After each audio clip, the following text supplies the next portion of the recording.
Next है non stoichiometric defects. Non stoichiometric compounds are those compounds in which the number of positive and negative ions are different from those of expected from ideal chemical formula. यदि कोई compound है और उसका कोई chemical formula है, उससे उसके जो आयंस की संख्या या तो कम हो जाए या ज़्यादा हो जाए, आइडियल कंडीशन ना रहे, तो उसको हम नॉन स्टोइचियोमेट्रिक डिफेक्ट कहेंगे।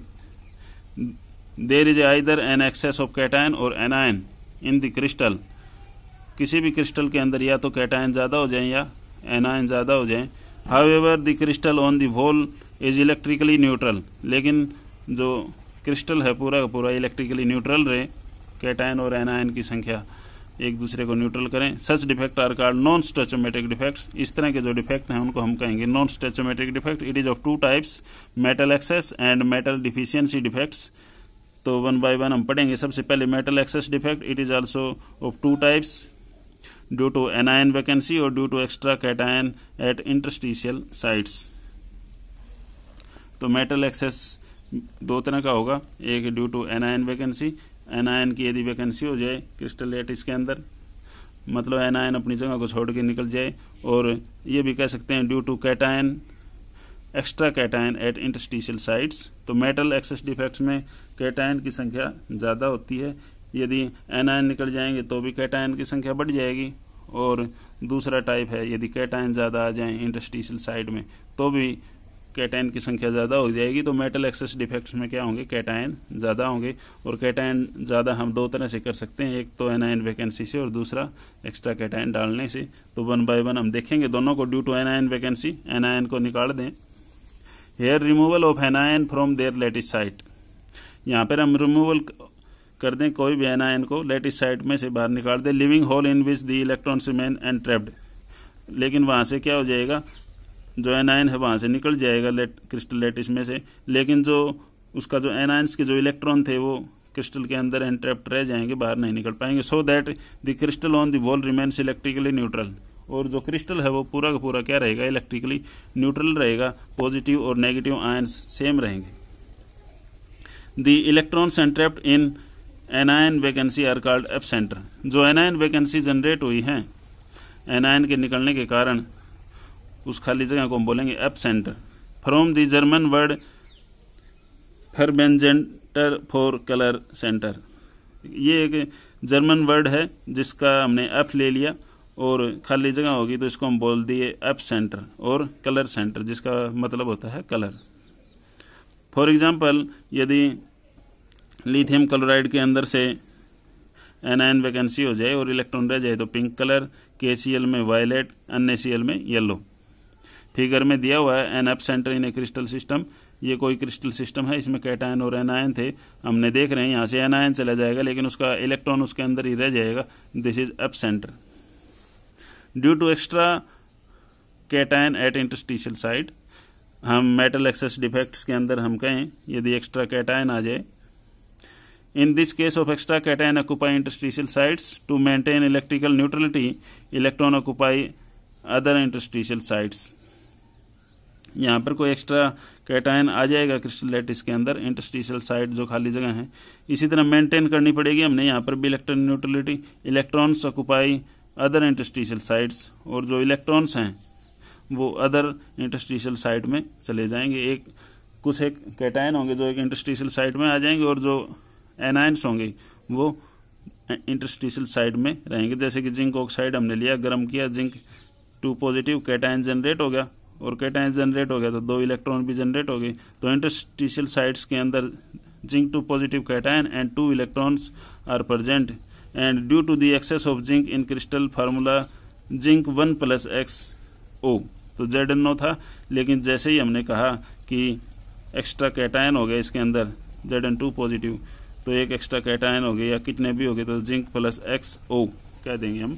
O2 जो ऑक्सीजन है वो एज इट इज है। आगे है figure metal excess defects due to extra cation.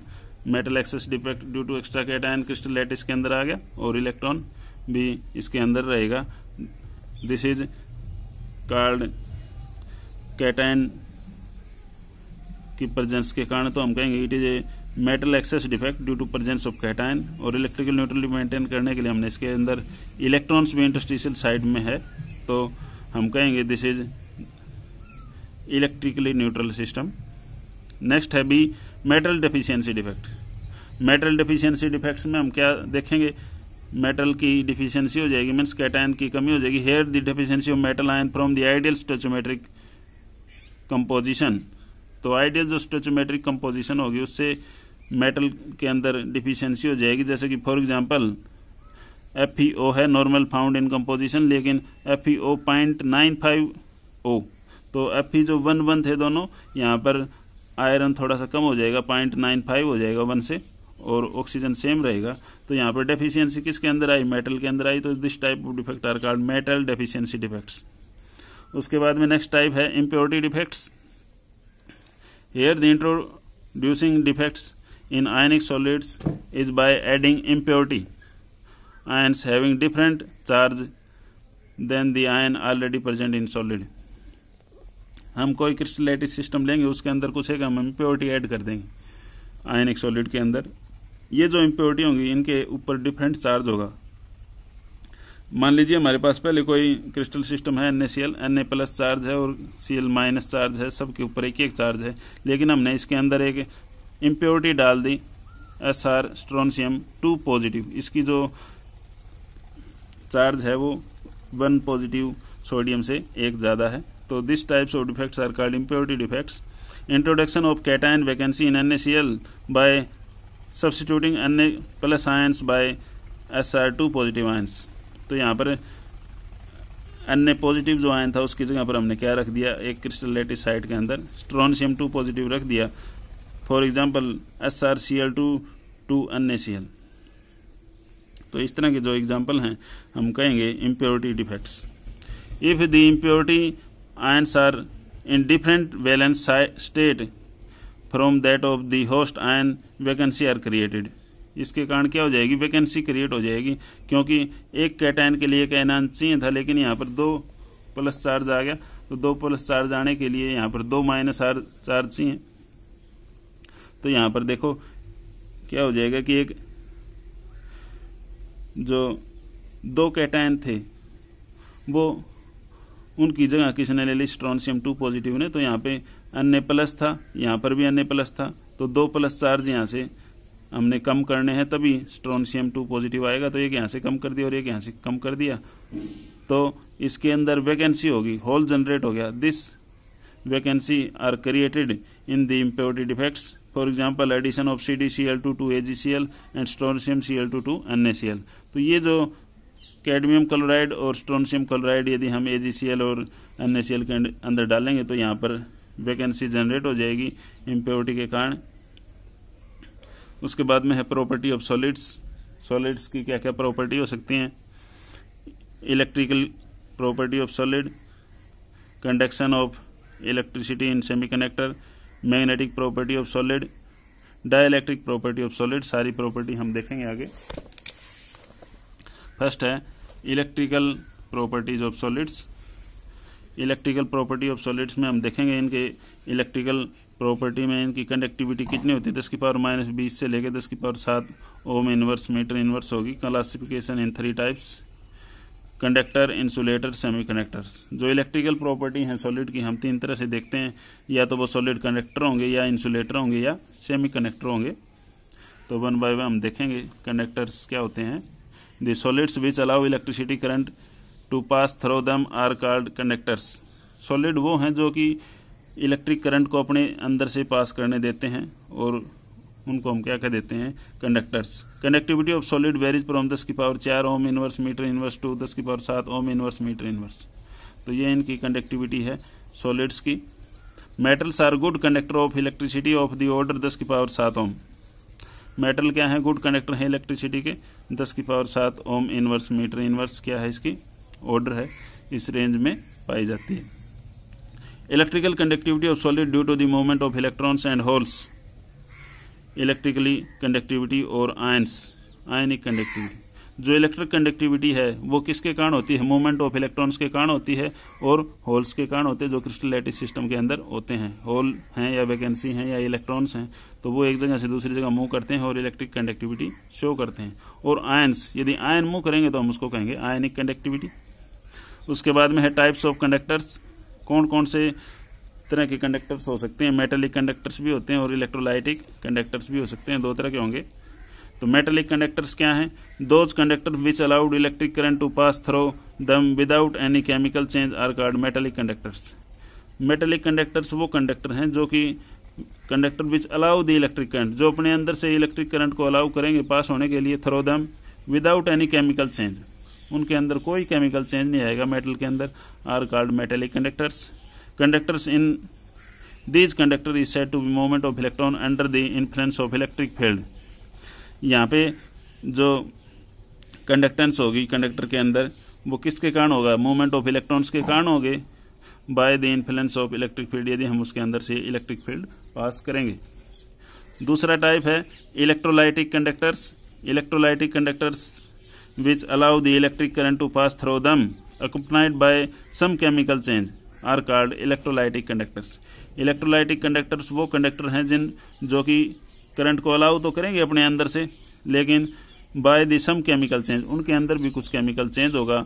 This types of a conductor are called electrolytic conductors. आगे हम डिटेल में पढ़ेंगे सारा कुछ इलेक्ट्रोकेमिस्ट्री में। It is due to the migration of ions, ये किसके कारण होता है, माइग्रेशन ऑफ आयंस के कारण होता है, एक जगह से दूसरी जगह आयंस का ट्रांसफर होना, और charge particle under the influence of electric field, और जो चार्ज पार्टिकल हैं इलेक्ट्रिक फील्ड के इन्फ्लुएंस में आने से एक जगह से दूसरी जगह मूव करते हैं। For example ionic crystalline solid in molten state conduct electricity. जो आयनिक क्रिस्टलाइन सॉलिड्स हैं जो आयन की फॉर्म में हैं वो मोल्टन स्टेट में जब जाते हैं लिक्विड स्टेट में तो इलेक्ट्रिसिटी कंडक्ट करते हैं, एक जगह से दूसरी जगह उनका मूवमेंट होता है। उसके बाद में है इंसुलेटर्स, 10⁻⁻20 से 10⁻−10 ओम इनवर्स मीटर इनवर्स इनकी कंडक्टिविटी की रेंज होती है। All these solids which do not allow electric current to pass through them are called insulators. For example रबड़, वुड एक्सेट्रा। इंसुलेटर वो हैं जो कि do not allow electric current to pass through them, अपने अंदर से जो इलेक्ट्रिक करंट को अलाउ ही नहीं करते पास होने के लिए, उनको हम इंसुलेटर कह देते हैं। फॉर एग्जांपल रबड़, would.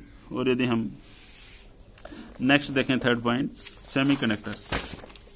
Semiconductors those solids which have conductivity in between those of conductors and insulators. Semiconductor वो हैं जो कि कंडक्टिविटी शो करते हैं लेकिन किसके बीच की, कंडक्टर से तो कम और इंसुलेटर से ज्यादा। Conductivity range in between the solids and conductors and insulators, those solids which have conductivity between those of conductor and insulator, these are called semiconductor। इनकी कंडक्टिविटी रेंज है उसके बीच की 10⁻⁻6 से 10⁻4 ohm inverse metre inverse. These show conductivity due to presence of impurity and defects. ये जो conductivity show करेंगे semiconductors, ये किसके कारण शो करेंगे, these are shows by the presence of impurity and defects. किसी भी क्रिस्टल सिस्टम के अंदर यदि कुछ इम्प्योरिटी है या डिफेक्ट्स हैं तो वो जो सॉलिड्स होंगे उनको हम सेमीकंडक्टर्स कहेंगे। Conductance of electricity in semiconductors, कैसे इनके अंदर इलेक्ट्रिसिटी का कंडक्शन होगा। The nature of magnitude of electrical conductivity depend upon the number of electrons actually available for the conduction process.